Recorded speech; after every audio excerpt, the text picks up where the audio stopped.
1. 현대 신학에 있어서 계시 문제. 계시 문제는 종교 일반의 근원에 관한 것이지 그리스도교 신학의 자기 진술만은 아니다. 그렇지만 특별히 그리스도교 신학과 신앙이 계시 개념을 결정적인 중고로 삼고 있다는 점에서 계시 문제는 기독교 신학에서 결정적인 기능을 가질 뿐만 아니라 그리스도교를 타 종교로부터 구별시켜주는 기초라고 볼 수 있다. 기독교 신학이 역사적으로 매우 다양한 자기 인식과 진술 가운데서 구별되고 있지만 거의 모든 신학이 계시론적으로 구성된다는 점에서는 동일하다고 볼 수 있다. 바꿔 말해서 만약 계시론을 제거해 버린다면 이는 근본적인 의미에서 기독교 신학은 아닐 것이다. 이처럼 기독교 신학이 계시론적으로 구성되는 이유는 일단 그 신학이 증거하고 있는 하나님의 초월적 성격에 근거한다. 하나님이 다만 인간의 역사 지평에 내재적으로 머무른다면 굳이 계시를 언급할 필요는 없다. 기독교 신학은 역사 속에 있는 인간과 그 역사를 초월해 존재하는 하나님과의 통로가 하나님의 자기 알림, 즉 계시로만 가능하다는 기초적 신앙 고백 위에 놓여 있다는 말이다. 그 하나님은 무한한 권한이며 인간 세계 속에 유한한 형태로 자기를 알리는 분이다. 무한한 근원과 유한한 형태라는 양면성을 갖고 있는 그리스도교 계시론은 이처럼 초월과 내재를 연결하는 기능으로 작용하는 것이다. 그렇다고 하나님의 중요한 존재 양식이라 할 수 있는 역사 내재성을 단순히 하나님과 세상의 일치로 또한 그 초월성을 세상과의 배타성으로 단정 지을 수는 없다. 그러나 기독교 신학과 교회의 신앙 전통에 있어서 계시가 기본적 축으로 작용하는 이유는 하나님은 여하한 방법일지라도 자기를 인간에게 알리는 방법을 취하고 있기 때문인데 자기를 알리는 그 하나님은 분명히 초월적 존재일 수밖에 없는 것이다. 여하튼 계시는 그리스도교 신학의 본질적 형식과 내용을 구성하는 기초적 주제라 할 수 있다. 그리스도교 신학은 지난 2000년 동안 계시론의 교의학적 체계를 형성해 왔지만 그것의 신학적 개념은 아직 완료되지 않았다고 보아야 한다. 지금까지 어느 한 시기에도 일치된 결론에 도달한 적이 없다. 이 계시의 문제는 하나님의 존재와 그 인식에 대한 문제 혹은 인간 구원의 문제와도 직결되는 것이기 때문에 실증적인 하나의 모범 답안을 갖는다는 것은 인간과 우주의 역사가 끝나지 않은 한 불가능할 것이다. 여기서 서구 사상사와 더불어 심한 변화와 발전을 계속하였으며 하나님에 관한 근본 질문과 함께 깊은 신학적 사유를 필요로 하는 신학사적 계시 개념의 문제를 모두 고찰할 수는 없지만 이 책의 전개를 위해 필요한 부분을 가능한 대로 충분히 다루고자 한다. 우선 신학적 주제로서 계시 개념이 더하고 있는 위치를 살펴보아야 할 것이다. 신학에서 계시라고 말할 때 그것이 의미하는 것이 무엇인지에 대한 기초적인 개념 확립인 것이다.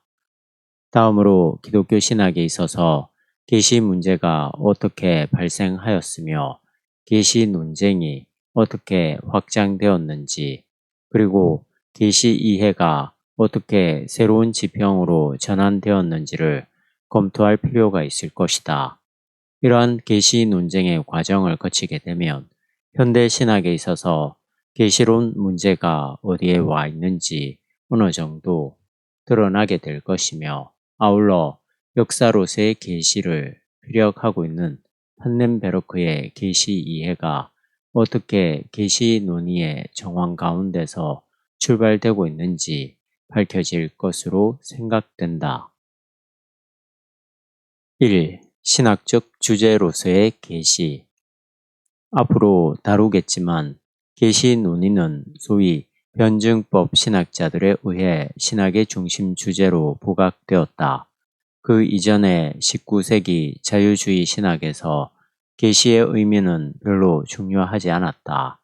자유주의 신학은 계시를 이성적인 신학 작업에 역행하는 초월주의적 하나님의 자기 증거로만 간주하여 소홀하게 취급하였다. 판넨베르크의 계시 이해의 출발점이라 할 이러한 교리사적 고찰에 앞서 우선 신학적 주제로서의 계시 문제에 대한 기초적인 관점들을 살피고자 한다.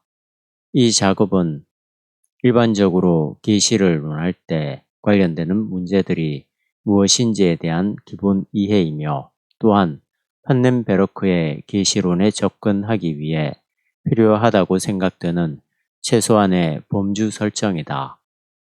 1. 계시론의 자리. 여기서 다루어야 할 문제는 그리스도교 신학에서 계시론을 언급할 때 그것이 무엇을 의미하는가에 대한 자리 설정인데 이 문제는 적어도 세 가지 관점에서 설명되어져야 한다고 생각된다. 첫째는 계시 문제가 신학에 있어서 전면으로 돌출하게 된 이유에 대한 것이다. 계시 논의는 교부 시대로부터 중세기를 지나 근대에 이르기까지 신학과 교회의 현안으로 등장하지 않았다.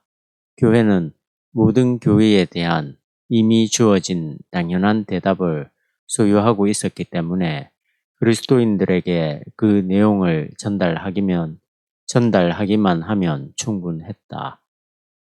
계시론도 마찬가지였다. 기껏해야 자연신학이나 계시신학의 관계에 대한 논의만 가능하였지 계시의 본질에 대한 질문은 제기되지 않았다.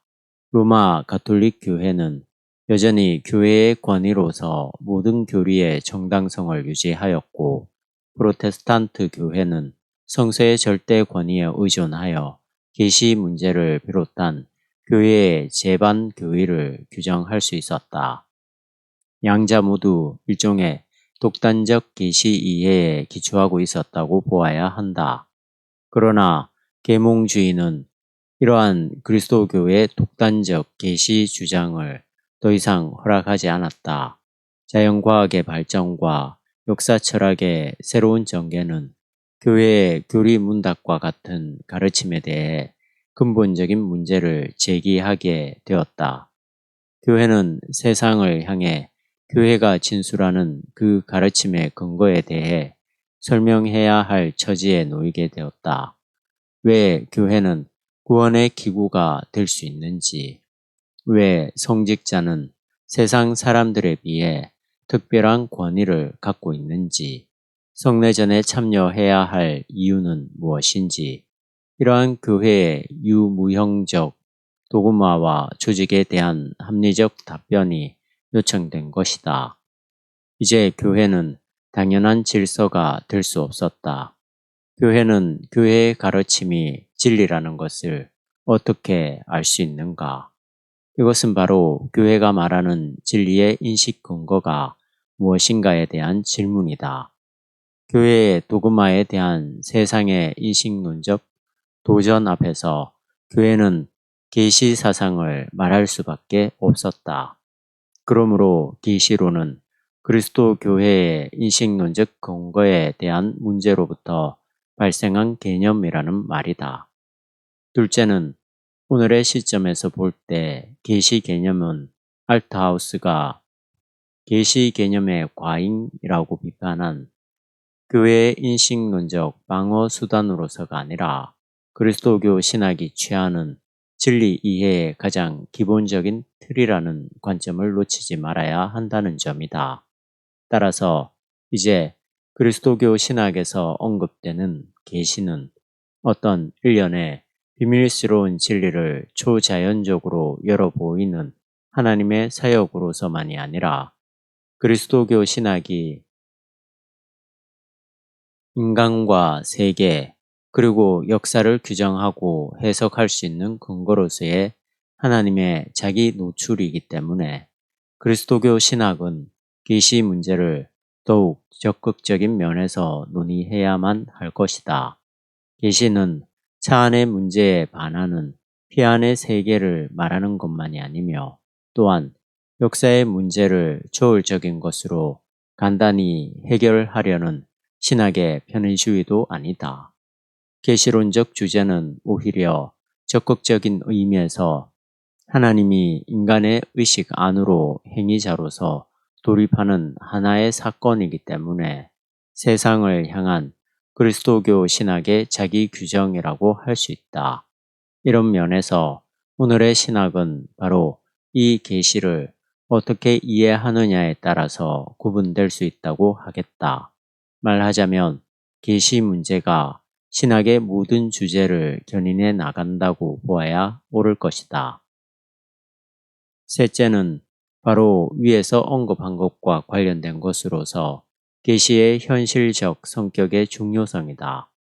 콘라트가 피력하고 있는 대로 예수 그리스도 안에 있는 하나님의 계시는 그 보편적 요청을 통하여 인간 삶의 모든 현실 영역과 관련을 맺으며 이러한 현실 관계 전체 안에서 계시의 현실성 성격은 포괄적으로 규정된다고 하겠다.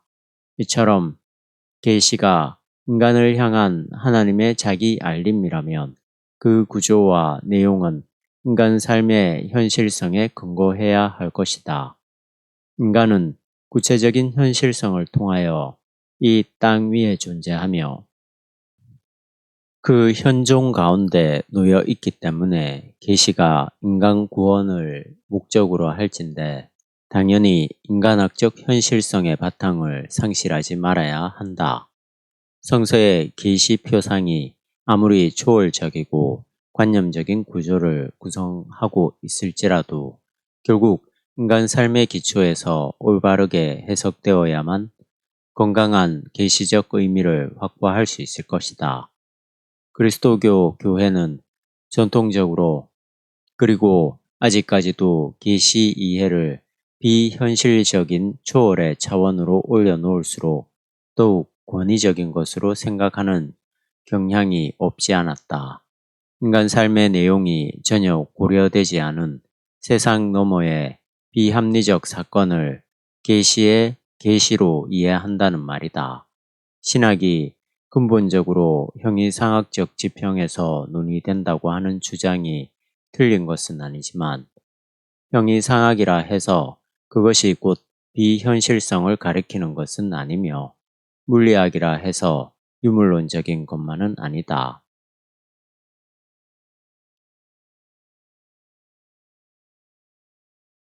신학이 근본적으로 형이상학적 지평에서 논의된다고 하는 주장이 틀린 것은 아니지만 그리스도교 신학의 계시로는 그 현실성을 상실하지 말아야 한다.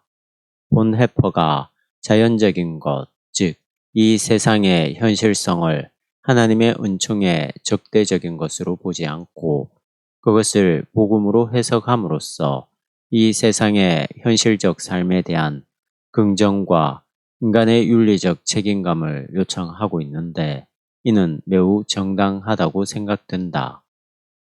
그는 궁극적인 것은 궁극 이전의 것과 파괴하지 않고 그것이 드러나는 사건이며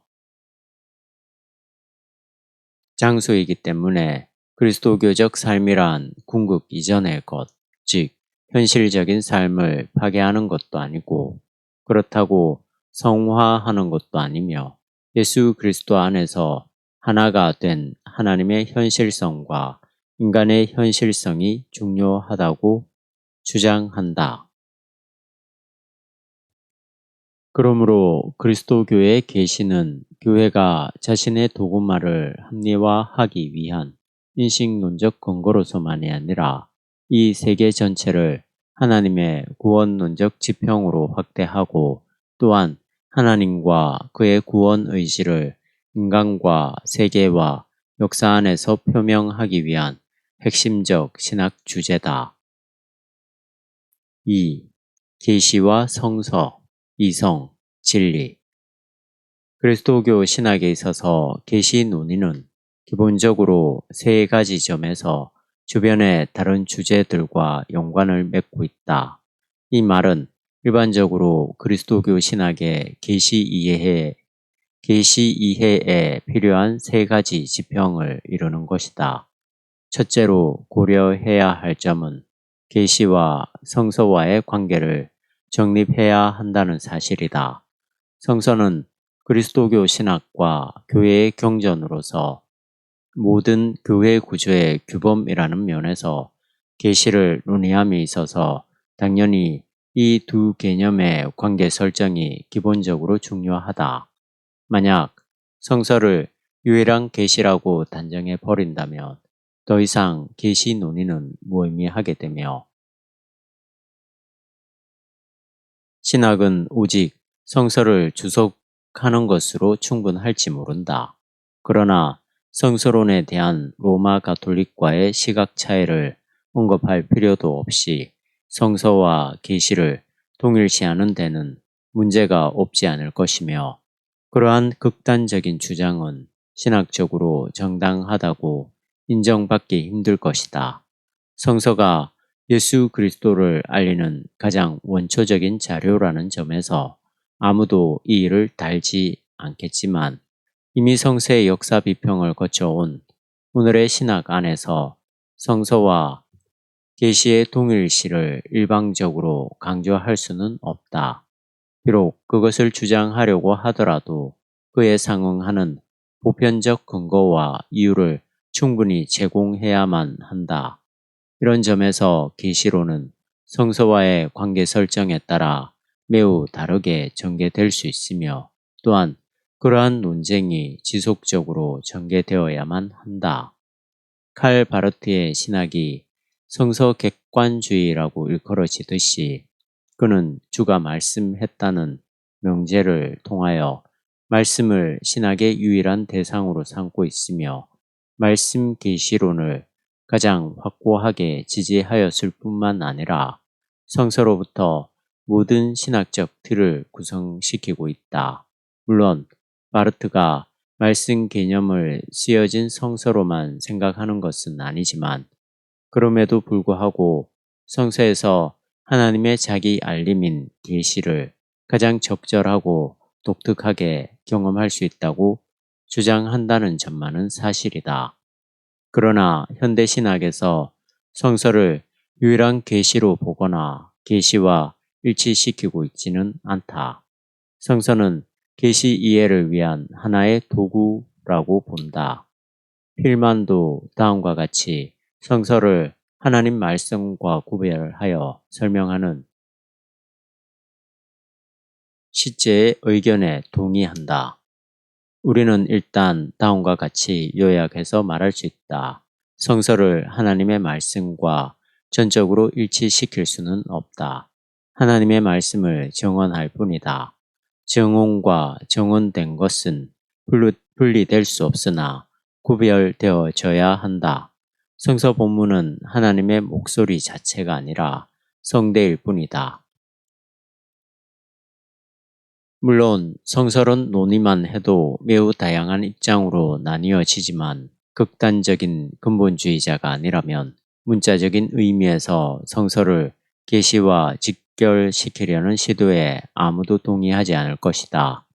만약 성서를 정직하게 대하고자 하는 이들이라면 역사 비평을 피할 수는 없는 것이며 역사 비평을 통과하게 될 때 소위 기계적 영감론을 주장할 수는 없을 것이다.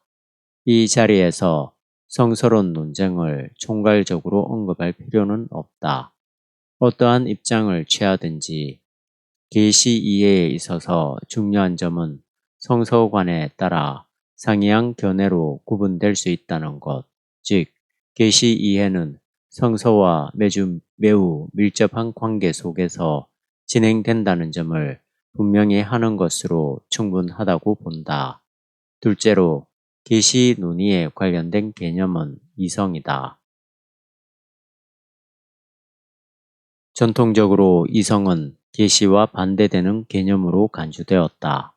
계시란 인간의 이성이 아니라 신앙을 통해서만 인식이 가능한 하나님의 행위라고 강조되었다. 변증법 신학에서 자유주의 신학에 대응하여 주장하려 했던 점이 바로 이것이었다.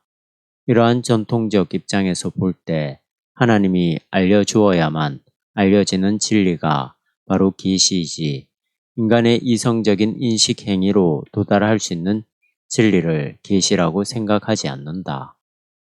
실증적 계시론의 입장에서 볼 때 인간의 인식 능력은 확실하지 않은 것이며, 또한 인간이 스스로 진리를 인식할 수 없기 때문에 인간은 이성이 아니라 믿음을 통해서만 궁극적 진리인 계시를 인식할 수 있다고 말한다.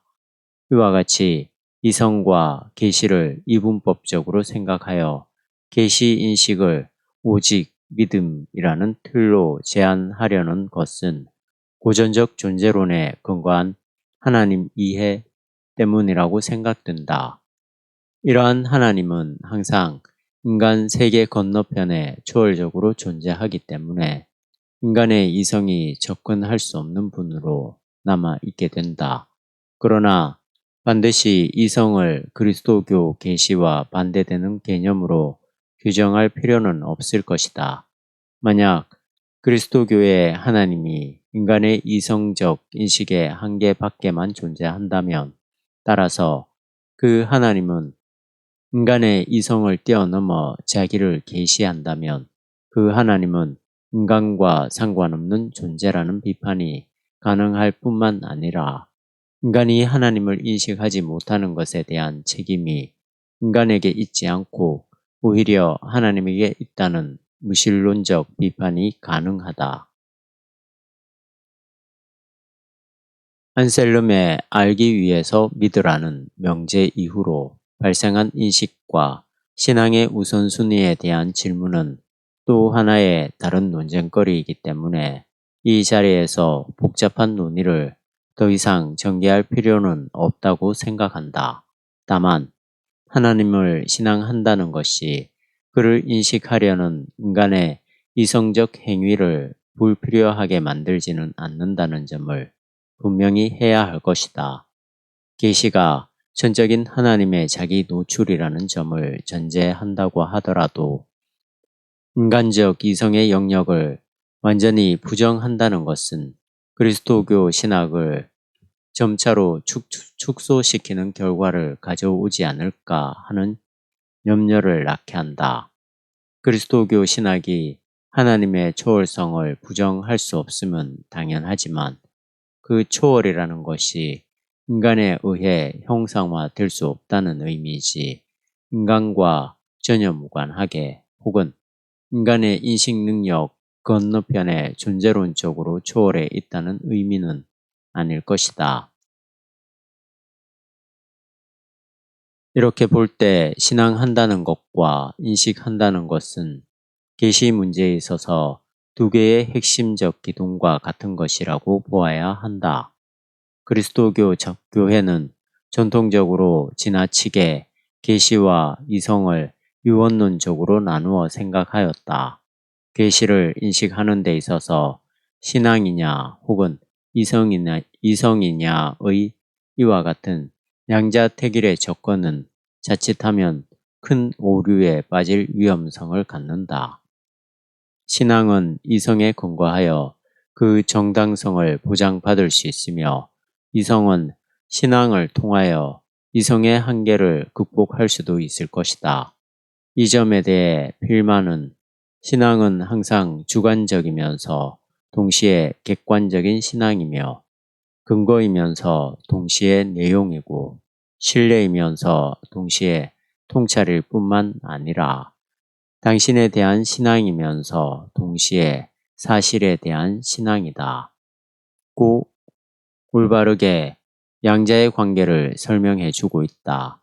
하인리 오트는 이성을 듣고 깨닫는 이성이라고 규정하면서 이성 자체는 우리에게 알려진 현상이 아니며 의지할 만한 현상도 아니기 때문에 인간 이성의 가능성과 무능성을 추상적으로 생각하지 말고 실제로 발생하는 인간의 신인식, 즉 신앙의 신인식을 바라보아야 한다고 주장하고 있다. 계시 인식에 있어서 인간의 이성이 어느 정도의 기능을 갖는가에 대한 서로 다른 입장의 차이가 있을 수 있다. 이 자리는 아직 그 결론을 도출할 때가 아니다. 앞으로 이 책의 진행을 통하여 판넨베르크의 분명한 입장이 진술되면서 이 문제가 충분히 검증되리라고 생각한다. 다만 계시 논의는 이성 문제와 깊숙한 관련 가운데서 숙고되어야 한다는 점만을 밝히려는 것이다. 셋째, 계시의 진리론적 관점이 지적되어야 한다. 그리스도교의 계시는 신앙의 근거인 하나님의 행위이기 때문에 충분한 진리론적 기초 가운데서 언급되어야만 한다. 여기서 말하는 진리론이란 교회 안에서만이 아니라 밖에서도 역시 이해될 수 있는 보편적 정당성의 담지를 뜻한다. 그런데 전통적으로 그리스도교의 진리는 보편적이라기보다는 매우 독단적인 성격이 강했다. 일종의 신비스럽고 비밀스러운 그리스도교의 진리를 보편적인 진리론에 근거해서 분석하고 접근하는 일은 비신앙적인 것으로 여겨져 왔다. 모든 그리스도교의 교리와 세계 이해를 권위적인 계시의 빛 가운데서 독단적으로 처리하였다고 볼 수 있다. 이러한 그리스도교의 자기 권위적 진리로는 오늘의 합리적 사람들에게 그리스도교의 건강한 메시아적 구원을 전달할 수 없을 것으로 여겨진다. 그리스도교는 그 안에 신비를 담재하고 있지만 그렇다고 이 세상의 비종교로서 자기를 드러내서는 안 될 것이다. 그리스도교의 계시는 보편적 진리론을 두려워하거나 그것으로부터 벗어날 필요가 없다. 오히려 그것과의 탄탄한 연대가 요청된다. 성서의 하나님이 온 세계의 주이며 구원자라는 신앙을 갖는다면 교회는 그의 계시를 보편적 진리론 가운데서 증거하는 데 주저하지 말아야 한다. 궁극적인 진리로서 그리스도교의 계시 이해는 이 세상의 진리 요청과 그 질문에서 벗어나 독단론에 숨지 않으며 오히려 보편적 진리론 가운데서 설명되고 변증되어야 할 것이다. 물론 진리론 자체의 논의도 대단히 광범위한 문제이기 때문에 다양한 입장이 전개될 수 있지만 진리론적 관점을 놓치지 말아야 한다는 점을 분명히 해야 한다. 몰트만은 다음과 같이 그리스도교 사신과 진리성과의 관계를 설명하고 있다. 어떤 보편타당한 의미에서 하나님에 대한 그리스도교의 선포는 모든 사람에게 말을 걸고 있는가? 성서의 적나라한 실증성과 교회가 선포하는 계시의 주장으로서는 불충분하다. 이것들은 오히려 하나님에 대한 그리스도교의 진술이 제 멋대로 꾸민 것 같은 인상을 받게 한다. 그러므로 우리는 하나님의 신성에 대하여 질문해야 한다. 그리고 계시를 하나님의 계시라고 이해할 수 있는 보편적인 조건이 무엇인가를 질문해야 한다. 또한 하나님에 관한 그리스도교의 진술이 의미 있는 것이라고 증명될 수 있고 필연적인 것이라 믿어질 수 있는 해석학적 장소를 찾아야 한다.